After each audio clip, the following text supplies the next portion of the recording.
Et ce que nous avons goûté aujourd'hui de Dieu, écoutez-moi bien, ce n'est rien en comparaison de ce qui arrive bientôt. Est-ce que vous me suivez? Et si vous restez avec ce que vous avez connu déjà de Dieu hier, c'est comme ça qu'on s'encroute. Et c'est comme ça qu'on est sur un chemin où on commence à oublier les bienfaits de Dieu. On commence à s'habituer aux bonnes choses auxquelles on a goûté. Et l'être humain est un être oublieux. Et il ne faut jamais, jamais, jamais se satisfaire de ce que l'on a déjà connu. Vous me suivez? Dieu a en réserve tellement de bonnes choses. Et malheureusement, c'est nous qui limitons Dieu dans son action. C'est nous qui fermons le robinet. Dieu a tellement plus pour moi. Dieu a tellement plus pour toi. Dieu veut donner, donner, donner, jour après jour. Nous allons de gloire en gloire. Nous expérimentons des choses extraordinaires avec Dieu aujourd'hui, mais Dieu a encore plus demain. Et Dieu veut se révéler encore plus. Écoutez-moi, nous n'aurons pas assez de l'éternité pour comprendre qui est Dieu. Nous n'aurons pas assez de l'éternité pour nous nourrir et nous imprégner de son amour. Il dépasse tout ce que nous pouvons imaginer. Vous me suivez? Et Dieu est un Dieu qui veut se révéler. Qui a déjà goûté à l'amour de Dieu ici? Qui a déjà expérimenté l'amour de Dieu? Oh. Mais vous savez, il y a encore tellement plus à goûter. Ne crois pas que parce que tu as goûté à l'amour de Dieu, voilà, t'es arrivé et il n'y a plus rien. Non, bien au contraire. Voyez-vous, je ne sais pas si vous êtes comme moi, mais au début de ma conversion, on m'a parlé des œuvres du Saint-Esprit, on m'a parlé du baptême du Saint-Esprit, et puis j'ai été rempli du Saint-Esprit, j'ai été baptisé du Saint-Esprit, j'ai commencé à parler en langue. Vous comprenez ce que je veux dire? Mais moi, je pensais que c'était une étape qu'il fallait, il fallait arriver à cette étape-là. Et puis, une fois que je parlais en langue, c'était bon. Et puis, j'ai découvert que ce n'est pas ça. Que le baptême du Saint-Esprit, ce n'est pas juste une expérience ponctuelle, mais c'est une expérience que Dieu veut renouveler constamment. Constamment, encore et encore et encore. Vous me suivez? Et s'il y a une chose à retenir, c'est ceci. Dieu est un Dieu de révélation. Dieu est un Dieu d'expérience. Et cette expérience, elle veut se renouveler. Qui veut être renouvelé dans l'amour de Dieu maintenant? Oh papa, on a besoin. On est comme des éponges. On a tellement besoin de cet amour. On a tellement besoin de ce repos. Et ce qui est extraordinaire, c'est que cet amour, ce repos, cette paix, cette joie, elles émanent de toi naturellement. C'est pas que tu dois te dire « Oh, je vais leur donner un peu d'amour ». Non, ça coule naturellement de Dieu. Vous me suivez? Et nous sommes là. Moi, je me vois comme une éponge. Comme une éponge qu'on va mettre dans un seau d'eau. Et cette éponge, elle s'imprègne de la présence de Dieu. Chaque fois que tu t'approches, chaque fois que tu viens à l'église, mais aussi dans un moment particulier avec Dieu, voyez-vous, la Bible, elle dit ceci. Nous sommes transformés de ce que nous contemplons. Là, en contemplant Dieu, en étant dans sa présence, s'opère une transformation. La transformation, ce n'est pas des choix que moi je dois faire dans ma chair. Non. Non. La vraie transformation, elle est dans l'adoration. Parce que les transformations que je vais opérer dans ma chair, avec ma volonté, eh bien, elles risquent de tomber à un certain moment. Mais quand la transformation est le fruit de la communion avec Dieu, alors la transformation, elle est réelle. La libération, elle est profonde. Vous me suivez ? Trop souvent, on a mis l'accent sur la transformation comme étant des actes que je devais poser. Mais je vais vous dire, Dieu est plus intéressé par ces moments d'adoration dans sa présence. C'est choquant, hein ? C'est choquant pour la chair. Mais vous savez, la chair, elle va essayer de faire des choses qui sont bien, qui plaisent à Dieu. Je suis beau, hein? Et si je ne dis pas que je suis beau, il n'y a personne qui le dira. Et je m'aime. Vous m'aimez aussi ? Moi aussi, je m'aime. Dieu est bon. La chair est capable d'essayer de faire l'œuvre de Dieu.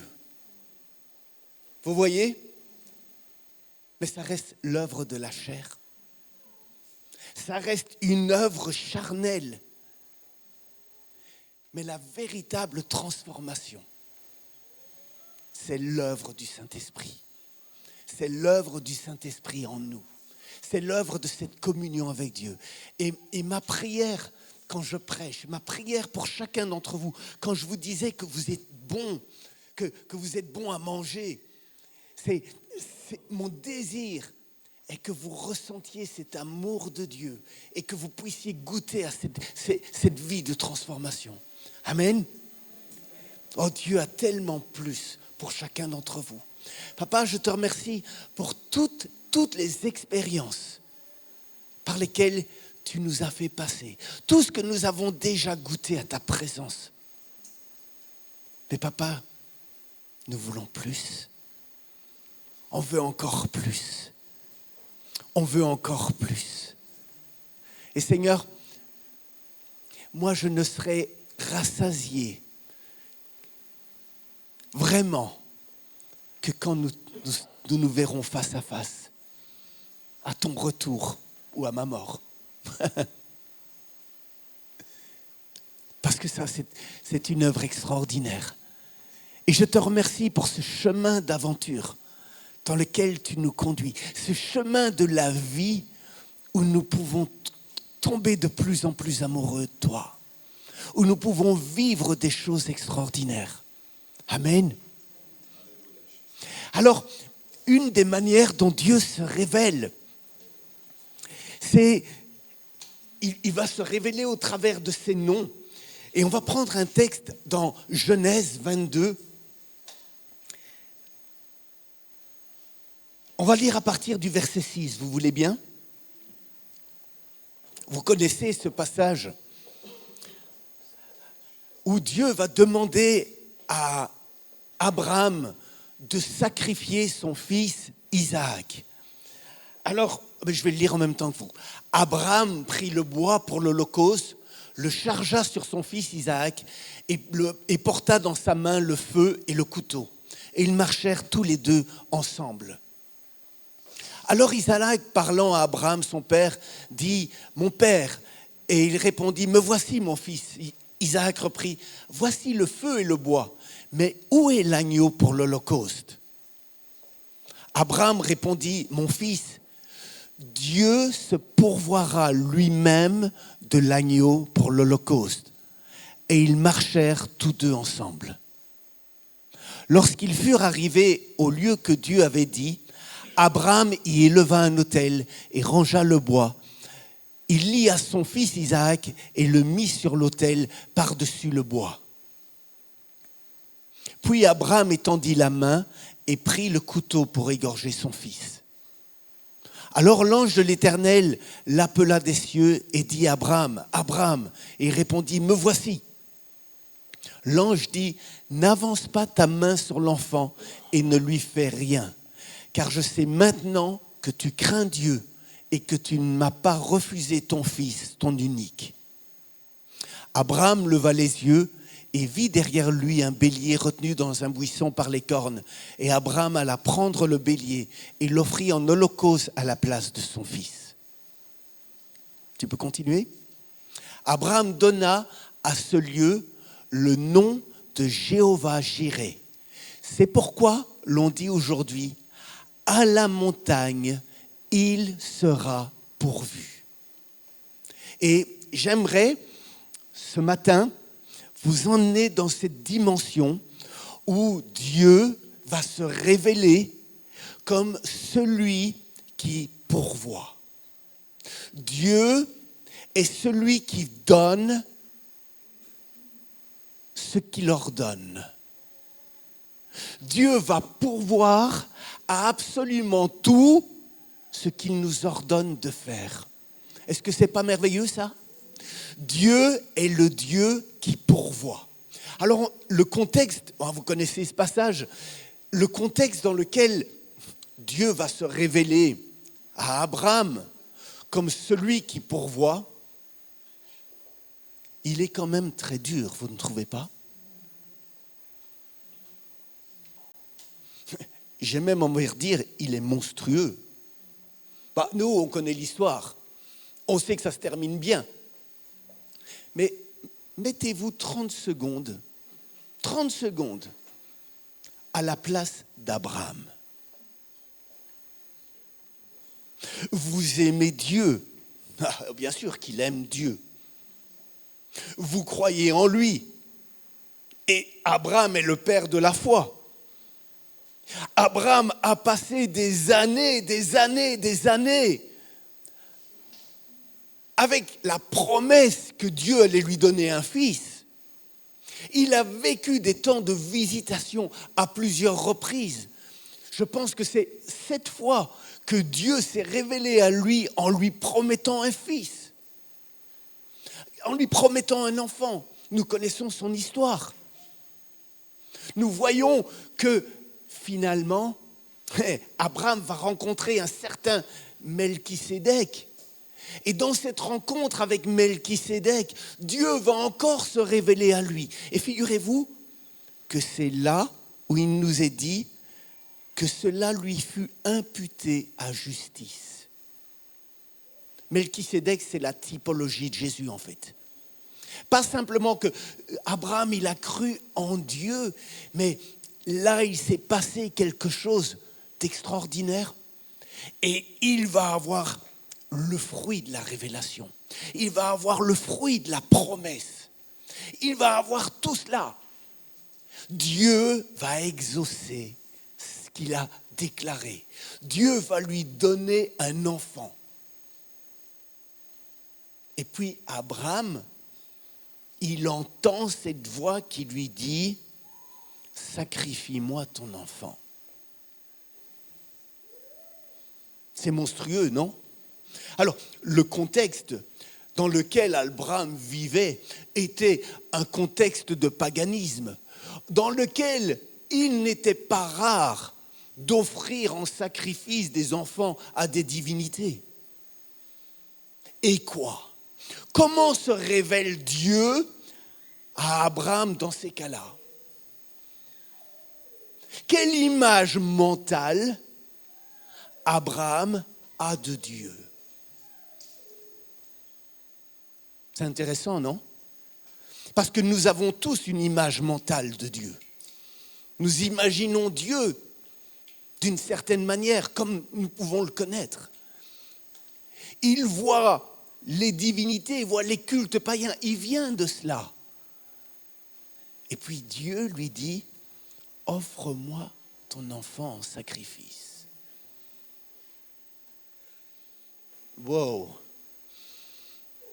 Qui aime Dieu ici?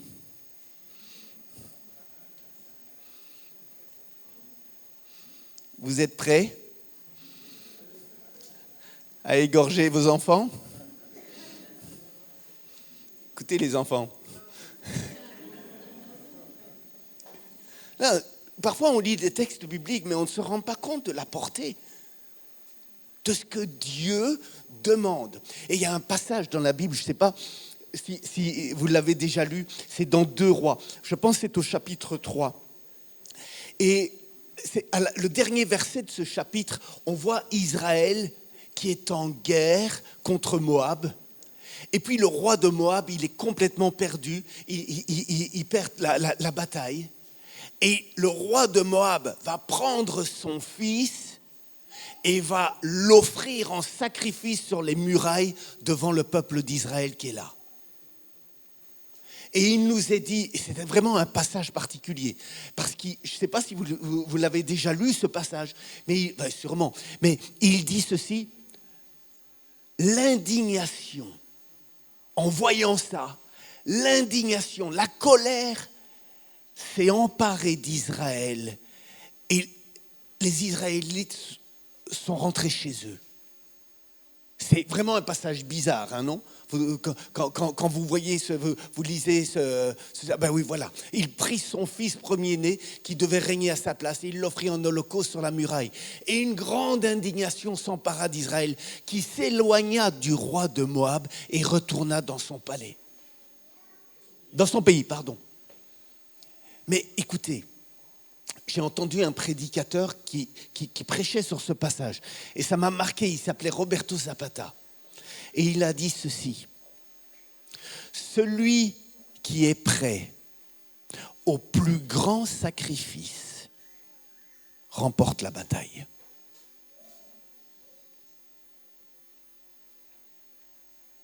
Celui qui est prêt au plus grand sacrifice remporte la bataille.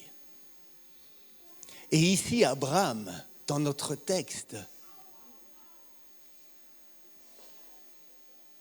il a mis sa confiance en Dieu. L'Épître aux Hébreux nous raconte qu'en fait, c'est par la foi qu'Abraham a agi. Et il était persuadé que Dieu allait lui rendre son fils. C'est extraordinaire, ça. Allez, réfléchissons 2 secondes à cela. C'est pas simplement que Dieu était capable de ressusciter Isaac. Quand vous réfléchissez, parce que c'est en holocauste qu'il devait l'offrir. Et un holocauste, on brûle. On brûle complètement ce qu'on offre. Et donc, il croyait bien plus que Dieu était capable de le ressusciter. Mais c'est de lui donner un nouveau corps. Vous avez réfléchi à ça ? Vous me suivez ? Il rentre dans une dimension où il nous est dit, il avait la foi que Dieu était capable de le ressusciter, son fils, de lui rendre son fils. Et nous savons que ce que Dieu a demandé là à Abraham, ce n'était pas simplement pour éprouver Abraham.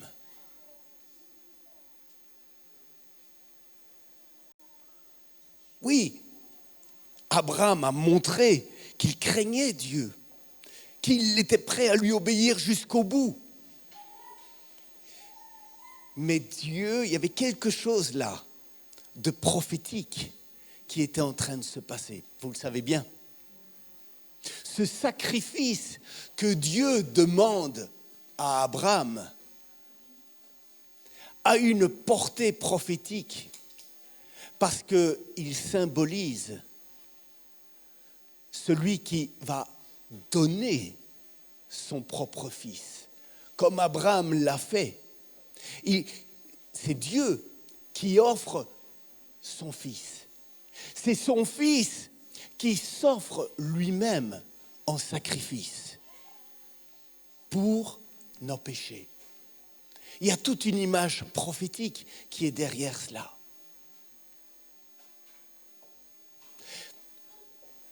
Il y a une substitution qui s'opère. Parce qu'à la place d'Isaac, c'est l'agneau qui prend sa place. Vous me suivez? C'est nous qui devions mourir. C'est nous qui étions condamnés à être séparés éternellement de Dieu à cause du péché. Et là, l'agneau a pris la place. Jésus, il donne sa vie. Il donne sa vie pour chacun d'entre nous.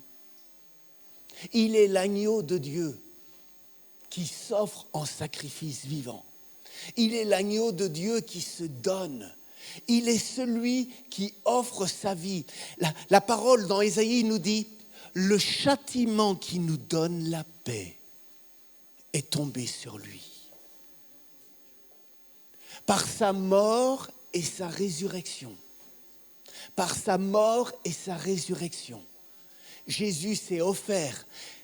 Le Père a donné son Fils. Jésus s'est offert lui-même en obéissance pour mourir à notre place. Dieu a témoigné son amour d'une manière extraordinaire. La mort de Jésus sur la croix est l'acte le plus grand de l'amour de Dieu. Écoutez mes amis, Dieu ne pourra jamais vous aimer plus qu'en ayant accompli ce qu'il a accompli sur la croix. Ce n'est pas toutes les bonnes choses que tu vas faire pour Dieu qui vont faire que Dieu va t'aimer plus. Non. Dieu a mis un comble à son amour en se donnant et en donnant sa vie sur la croix. Vous me suivez? Et j'ai une bonne nouvelle, parce que ça ne s'est pas arrêté là, évidemment. Et Jésus est ressuscité, et il règne, il est vivant. Il a tout accompli. Oh, il y a des très belles choses derrière tout cela.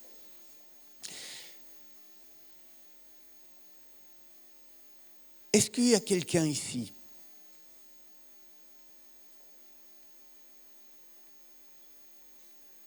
qui, pour la première fois, alors je sais qu'il y a des visiteurs ici, enfin il n'y a pas beaucoup de nouvelles personnes,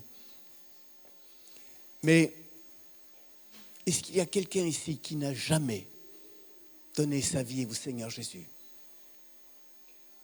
Est-ce qu'il y a quelqu'un ici qui veut le faire? Est-ce qu'il y a quelqu'un ici qui veut répondre à son amour et dire, Seigneur Jésus, je crois que tu as donné ta vie. Je crois que tu es mort sur la croix. Je crois que tu t'es sacrifié, tu t'es donné à ma place, pour me donner une nouvelle vie. Est-ce qu'il y a quelqu'un ici, tu n'as jamais fait cette démarche de t'approcher de Dieu de cette manière? Tu n'as jamais fait cette démarche de dire à Dieu, je veux répondre à cet appel. Est-ce qu'il y a ici des gens, ça j'ai découvert ça, qui n'ont pas l'assurance du salut? Tu es dans l'église, tu es né dans l'église peut-être, tu viens à l'église, tu participes peut-être même à la vie de l'église, sincèrement. Mais tu n'as pas l'assurance du salut. Tu n'as pas la certitude que si tu meurs maintenant, tu vas dans la présence de Dieu. Tu n'as pas toute cette dimension de communion avec Dieu. Vous savez, je vous ai déjà raconté que je viens d'un milieu réformé. Et dans les milieux réformés, on ne prêche pas la croix. Dans les milieux évangéliques, on prêche la croix. D'ailleurs, on ne prêche que ça. C'est juste. Et puis, je faisais des réunions de réveil et il y avait des appels à la conversion. Et ça m'a profondément choqué de voir qu'il y avait des chrétiens qui n'avaient aucune assurance du salut. Vous voyez, dans ma tête, c'était quelque chose d'impensable. Je le comprenais que dans les milieux réformés, puisqu'on ne prêche pas la croix, ils ne puissent pas y avoir cette certitude. Mais dans les milieux évangéliques, c'était pas normal. Puis je me suis rendu compte que nos milieux évangéliques, et quand j'appelle évangélique, j'appelle des endroits où on prêche la parole de Dieu, où on prêche la Bible, de toutes les dénominations, mais où l'enseignement de la Bible est prêché. Je me suis rendu compte que nous étions capables de produire des chrétiens, entre guillemets, qui n'ont aucune assurance du salut. Des chrétiens qui sont peut-être avec une bonne connaissance de la Bible, mais pas une réelle connaissance du Seigneur Jésus. Est-ce que je suis en train de parler à des cœurs ici? Est-ce que je suis en train de parler à des cœurs? Dieu est le Dieu de la révélation, mes amis. Dieu est le Dieu qui veut t'amener dans une dimension. Alors, la Bible, elle appelle ça, elle va dire, es-tu en communion avec le Saint-Esprit? As-tu une relation d'amour avec Dieu? Et si oui, où en est-elle? Est-ce que tu as vécu des moments de communion avec Dieu? Oh, mon frère, c'était au réveil il y a 50 ans. Et puis plus rien. Et puis le désert. Est-ce que tu veux plus? C'est un moment solennel. Parce que Dieu veut t'amener dans cette dimension où tu pourras dire, Dieu est mon ami. Est-ce que tu peux dire cela ce matin? C'est toi et lui. Est-ce que ta relation avec Dieu t'amène dans une dimension où tu peux dire, Dieu est mon ami? Vous savez, c'est la très grande différence qu'il y a entre les musulmans et nous. Un musulman jamais ne pourra dire Jésus est mon frère, ou Dieu est mon père, ou Dieu est mon ami. Est-ce que quelqu'un veut devenir l'ami de Dieu ici? Est-ce que quelqu'un veut répondre à cet appel et dire waouh, je veux rentrer dans une dimension nouvelle avec toi, oh Dieu. Je veux rentrer dans une dimension plus grande d'intimité avec toi. Peut-être est-ce la première fois, ou peut-être tu as besoin de remettre les bases, de remettre les choses en ordre. Et surtout, avoir cette assurance du salut. Avoir cette certitude en toi que quoi qu'il arrive demain, c'est le meilleur qui arrive parce que tu seras dans la présence de Dieu. Est-ce que vous me suivez? En fait, nous avons déjà le privilège. Parfois, on pense que le paradis, c'est demain. Non, le paradis, c'est maintenant. Le paradis, il est ici. Le paradis, c'est pas quand je vais mourir. Le paradis, il est dans ma communion avec Dieu. Le paradis, il est dans cette relation d'amour avec lui où rien et personne ne pourra venir m'enlever. Peut-être que tu passes par des moments terribles, dans la souffrance, dans la maladie, dans des choses qui sont difficiles à vivre. Mais je vais te dire, dans ces choses difficiles à vivre, tu peux déjà être au paradis. Tu peux déjà goûter à la présence de Dieu. Tu peux déjà goûter à ces choses. Jésus a payé le prix pour cela. Jésus n'a pas simplement payé le prix pour que tes péchés soient pardonnés et puis tu seras sauvé un jour. Non, Jésus a payé le prix pour que nous soyons réconciliés avec lui, que nous soyons remplis d'un amour avec lui, que nous soyons réconciliés avec le Père, que nous ayons une communion d'amour avec lui. C'est pour ça que la croix n'est pas un but. La croix, c'est la porte d'entrée. C'est la porte d'entrée nécessaire au royaume de Dieu. La croix n'est pas une finalité. Vous me suivez? Dieu veut toucher ton cœur au plus profond. Est-ce qu'on peut fermer les yeux 30 secondes? Je les ferme moi aussi. Seigneur, est-ce que tu peux sentir maintenant que Dieu est en train de te parler? Est-ce que tu peux sentir que Dieu est en train de t'interpeller maintenant?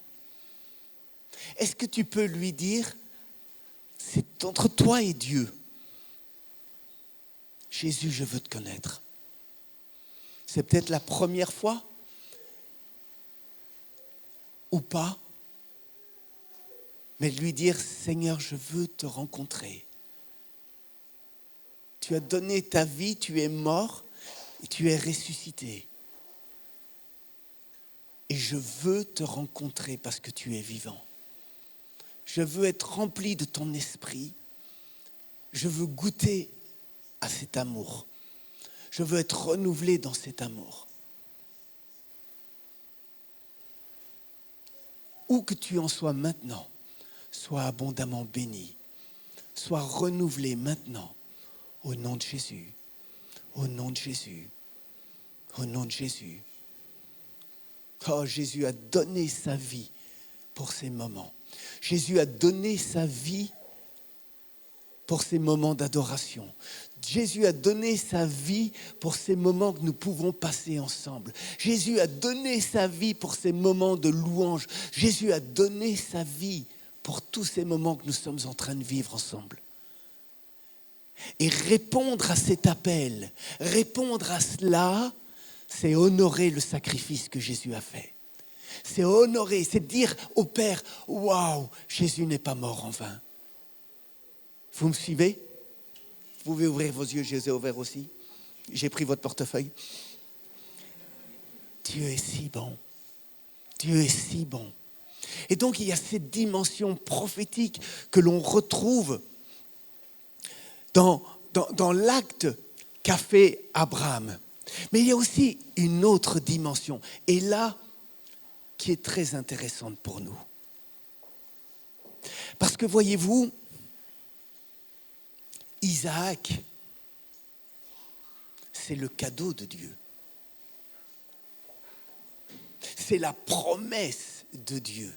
C'est ce que Dieu a donné à Abraham. C'est la réponse à tout. Et Dieu lui demande de le sacrifier. Vous savez ce que ça signifie pour chacun d'entre nous ici? C'est, est-ce que le cadeau que Dieu te donne est plus important que le donateur? Est-ce que ton ministère est plus important que la personne, que la relation avec Dieu? On va très loin là. Voyez-vous, oh, j'ai un ministère. Oui, tu as un ministère. Mais est-ce qu'il est plus important ton ministère que ta communion avec Dieu? Est-ce que l'appel que Dieu a mis sur ta vie et qui vient de Dieu et qui est le cadeau que Dieu t'a donné devient plus important que Jésus? Vous savez comment ça s'appelle ça dans la Bible? De l'idolâtrie. C'est quand le moyen devient plus important que la personne de Dieu. Et pourtant, Isaac, c'était le plan parfait de Dieu. Vous êtes d'accord avec moi? Isaac, c'était la chose merveilleuse. Mais le plan de Dieu, ce que Dieu est en train de faire dans ta petite vie personnelle,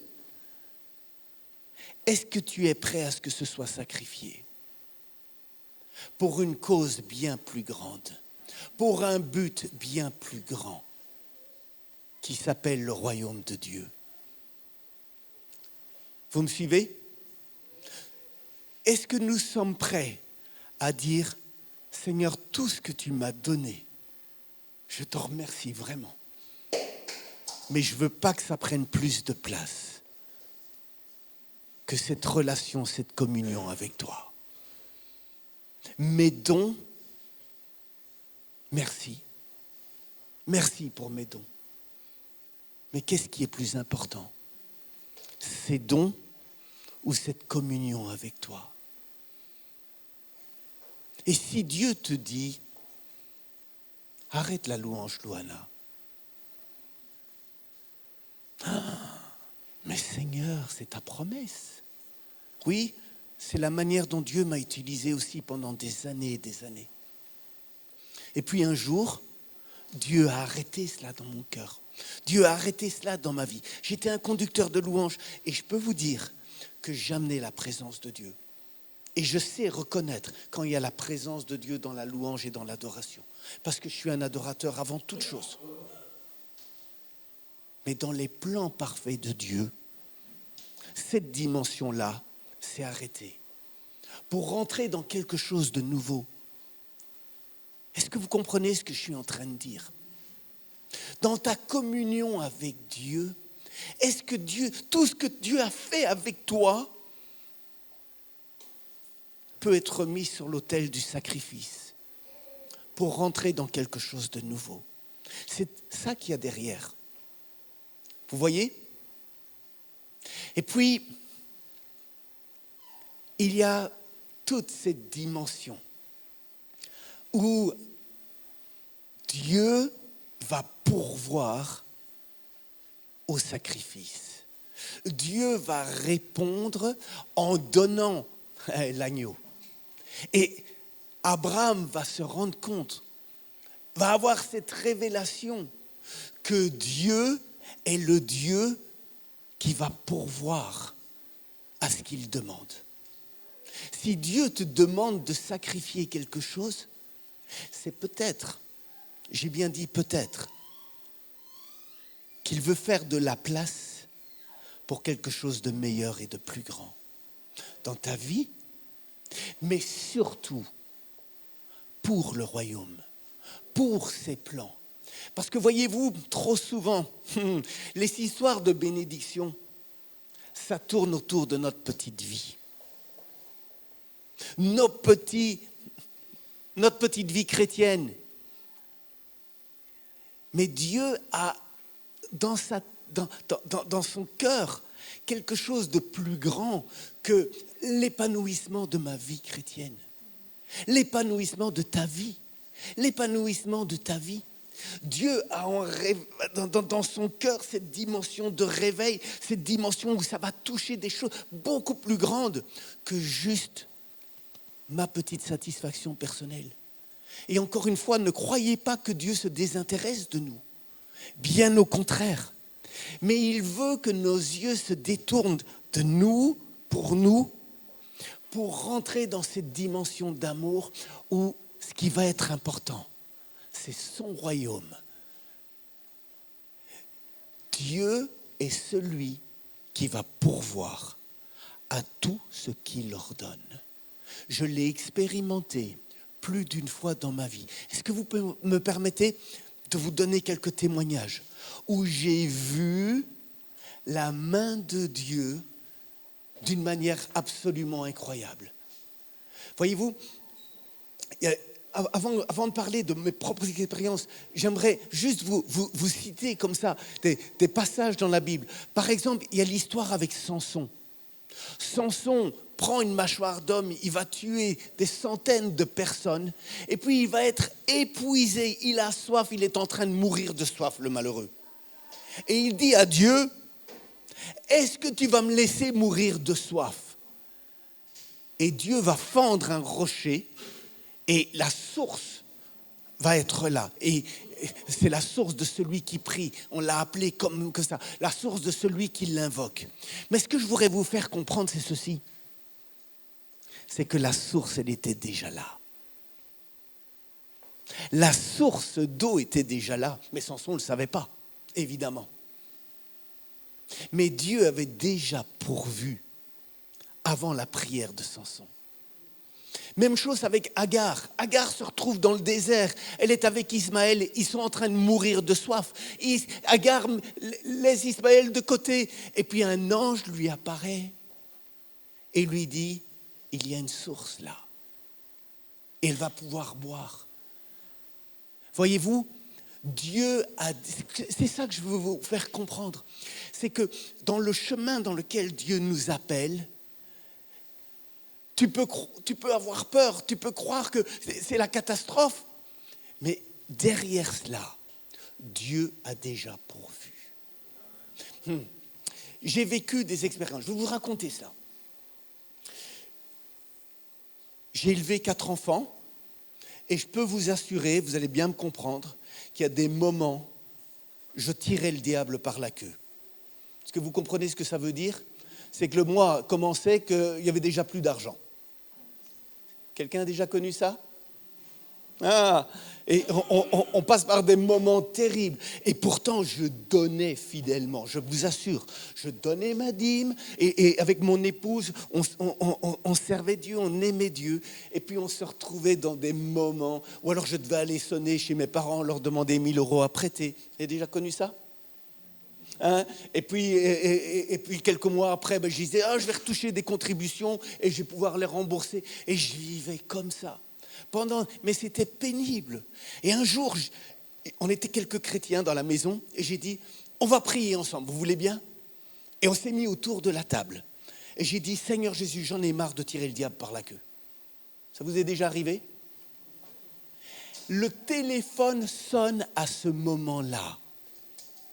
Le parrain de mon épouse, qui n'est pas chrétien, dit à mon épouse, j'ai appris que vous êtes dans des difficultés financières.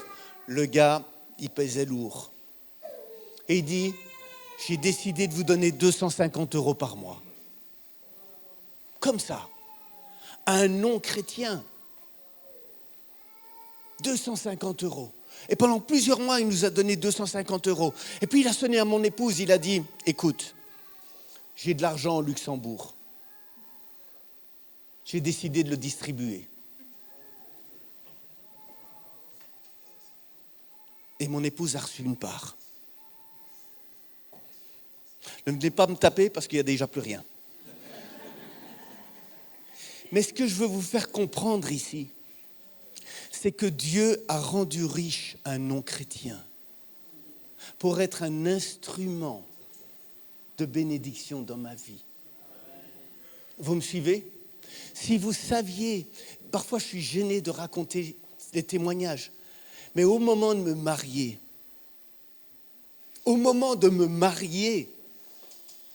Dieu m'a donné une maison. Soyez pas jaloux. Je suis le favori du Seigneur. Désolé pour vous. Non, j'ai vécu des choses absolument incroyables. Et puis cette maison était trop petite, et puis on a eu des enfants assez rapidement, donc j'ai dû la revendre. Mais Dieu m'a montré en vision une autre maison, la maison dans laquelle je suis maintenant. Et c'est une maison qui appartenait à l'église dans laquelle j'étais. Et puis je dis aux responsables de l'église, je priais pour une maison et j'ai eu en vision le Triduscouf. Et le pasteur me dit, Pierre, c'est marrant, parce que je viens de recevoir un coup de téléphone. La maison était occupée par un autre pasteur et on vient de me dire qu'il va quitter la maison, elle est libre. Donc si tu veux, tu peux la voir. Vous voyez comme Dieu est un Dieu qui sait et qui pourvoit. n'aie pas peur d'expérimenter des choses qui vont te faire mal et que ta pensée soit renouvelée, que ta pensée soit renouvelée, que ton image mentale soit renouvelée.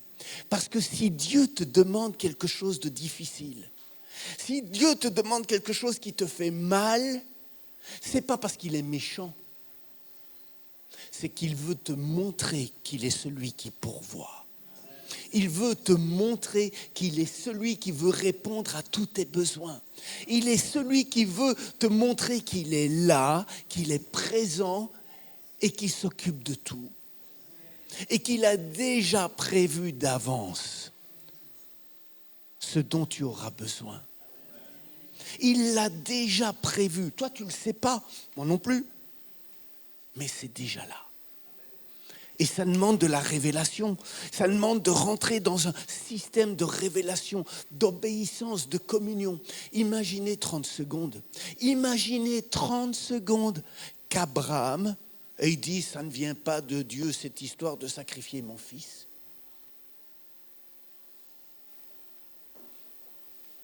Prophétiquement, il aurait raté le coche par rapport à l'annonce de l'évangile. Parce que ça annonçait l'évangile et le sacrifice de Jésus. Vous me suivez? Très souvent, excusez-moi, mais ça va faire mal aux mamans. Mais un enfant peut devenir une idole. Un enfant peut devenir une idole. Et devenir plus important que Dieu. J'ai dit à Dieu à un certain moment, Seigneur, moi je m'occupe de ton royaume, toi tu t'occupes de mes enfants. Moi je m'occupe de ton royaume, toi tu t'occupes de mes enfants. Et je vais vous dire, Dieu aime plus vos enfants que vous pourriez les aimer. Oui?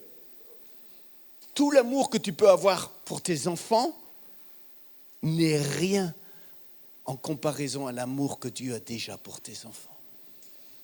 Et il y a des tas de choses sur lesquelles on n'a aucune prise. Et Dieu s'occupera bien mieux que nous par rapport à tout cela. Est-ce que ça vous fait du bien ce que je suis en train de dire? Dieu veut se révéler comme celui qui pourvoit. Vous savez que l'endroit où Abraham a fait ce sacrifice, il s'est appelé Morija après. Et Morija, c'est aujourd'hui l'endroit où le temple a été construit. C'est l'esplanade du temple à Jérusalem. C'est à cet endroit-là que le temple a été construit. Vous voyez toute la portée qu'il y avait derrière cela. Toute cette portée qu'il y avait symbolique derrière tout cela. Est-ce que tu es prêt à ce que ta vie entière ait une portée prophétique? Est-ce que tu es prêt à cela? Est-ce que tu es prêt dans les mains de Dieu à ce que ta vie devienne un instrument prophétique? La manière dont tu conduis ta vie devienne un instrument prophétique. Un instrument pour son royaume. Et lui, c'est dans cette dimension-là. Écoutez, si je vous disais que ce n'est pas dans la dimension du royaume que Dieu pourvoit, alors on tomberait dans ce qu'on appelle la théologie de la prospérité. La théologie de la prospérité, c'est chercher la prospérité pour son petit bien-être personnel. Vous me suivez? Mais moi, je crois en la prospérité de l'Évangile. Je crois que si je marche dans les voies que Dieu a en réserve pour moi, il sera celui qui va pouvoir. Il sera celui qui sera Jéhovah Jireh. Et je pourrais lui dire, waouh, tu as déjà répondu. Avant même que je ne te demande quelque chose, tu as déjà répondu.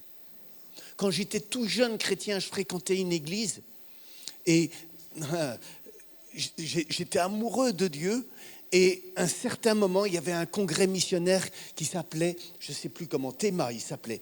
Ça se passait en Hollande. Et c'est dans les années 80. Quelqu'un a connu ça? Non? Ça va, vous êtes encore assez jeune.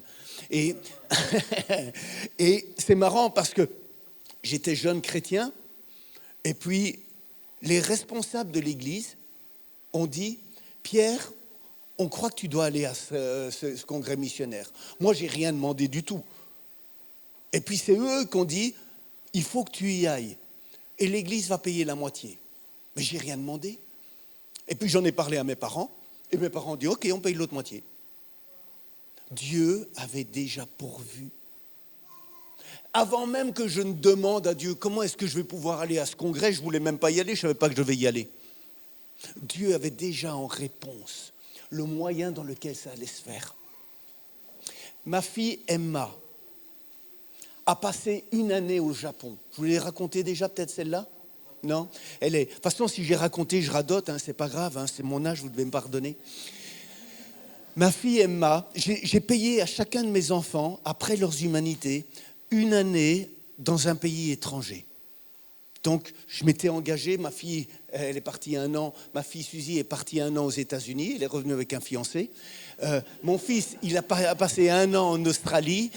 Mon troisième, il a passé 1 an en Afrique du Sud.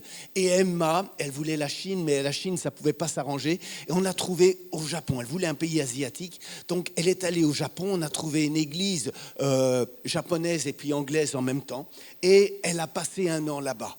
Et à Pâques, on s'est dit, avec mon épouse, on va aller lui rendre visite. J'arrive à Pâques, là-bas, et puis Emma me dit, papa, Dieu m'a demandé de passer encore 1 an ici. J'ai dit à ma fille, et je vous assure, c'est la première réaction que j'ai eue. J'ai dit, je ne suis pas un pigeon, hein.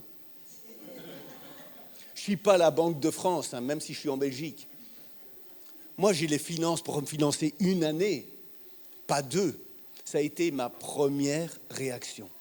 Et puis, j'ai parlé à mon pasteur, j'ai dit, écoute, Emma, elle veut passer une 2e année, et tout ça. Et puis, mon pasteur a dit à Emma, écoute, Emma, si ce que tu as sur le cœur vient de Dieu, il y a 1% de chance, parce que tes parents, ils ne seront pas payés. 1% de chance. Mais si ça vient de Dieu, il pourvoira. Je peux vous assurer qu'il ne se passait pas 1 mois sans qu'un miracle financier ne se produise dans sa vie. La première chose, c'est que les responsables de l'église là-bas ont dit à Emma, on voit que tu as à cœur le Japon et que tu aimes notre pays. Si tu veux rester 1 année de plus, on fera le Minerval de l'école moitié prix. Wow! Moi, j'avais payé prix plein, hein. Et puis, quelques semaines après, ils lui ont dit, écoute, on a un restaurant et on va te proposer un travail pour que tu puisses payer ton logement. Et donc, elle a trouvé un travail. Et puis, c'est un logement qui s'est débloqué. Et alors, elle est revenue entre-temps et on était dans le train, je vous assure que c'est vrai. J'étais dans le train à Palerme et j'avais raconté son témoignage sur Facebook, la manière dont Dieu avait pourvu à chacun des éléments. Finalement, le Minerval, il était tombé à 0 et tout ça, et les choses se mettaient en place. C'était absolument incroyable. Je suis dans le train de Palerme et quelqu'un m'écrit et il me dit « Comment va ta fille Emma ?» Et c'était un missionnaire qui vivait au Japon et tout ça. Je dis, va voir sur Facebook, j'ai mis le témoignage de ce qui est en train de se passer pour elle. Le gars va voir, il me ressonne 1 demi-heure plus tard, en pleurs. Il me dit, Pierre, j'ai pleuré en lisant le témoignage. J'ai décidé avec mon épouse de donner à Emma 500 € par mois. Et je sais bien que le premier mois va être un peu difficile, je vais lui donner 1 000 €.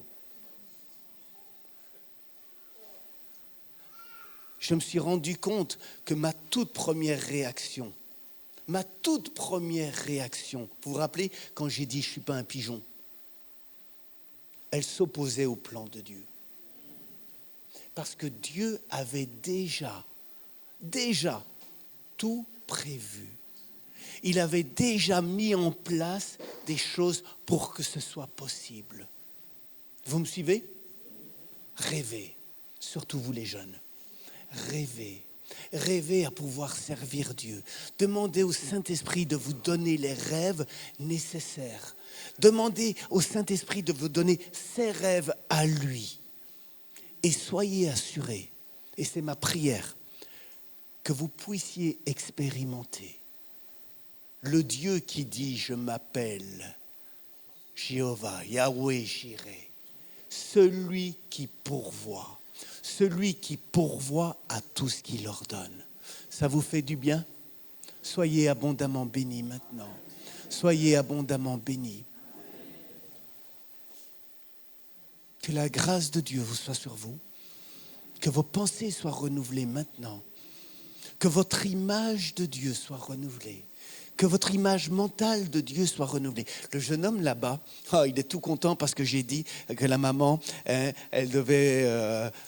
c'est Dieu qui l'aimerait plus que sa maman et tout ça. Mais je te vois, je t'observe depuis tout à l'heure. T'inquiète pas.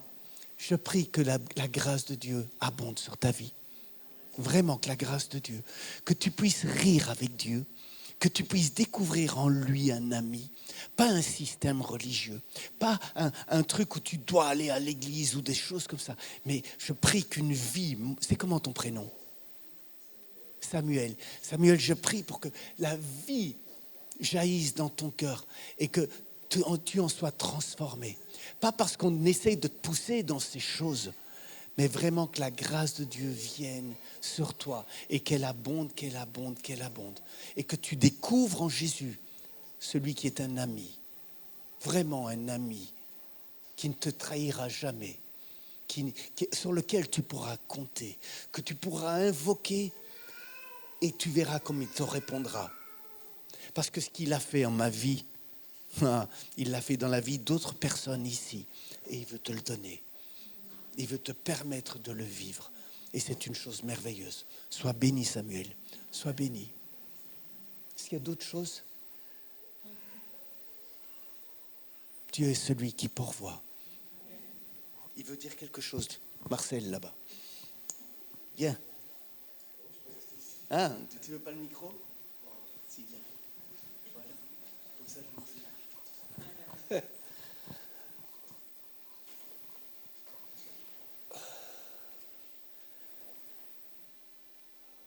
J'ai eu une parole ce matin du Seigneur et je ne l'ai pas partagée parce que je me suis dit, Pierre de Maude est là, il va parler.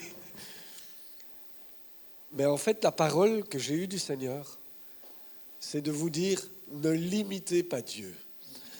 Et si je prends la parole maintenant, après, c'est parce que je pense vraiment que c'était une parole prophétique pour nous. Ce n'est pas une parole à prendre à la légère. Ce n'est pas quelque chose qui est là parce qu'il est venu parler, donner un message. C'est vraiment une parole de la part de Dieu. Parce que vraiment, c'est ce que j'ai eu pour vous ce matin et pour moi aussi. Ne limitez pas Dieu. Laissez-le faire dans vos vies. Élargissez vos cœurs. Il veut faire de grandes choses. Et je pense que cette parole, on doit vraiment la manger parce qu'elle vient de Dieu. En tout cas, merci.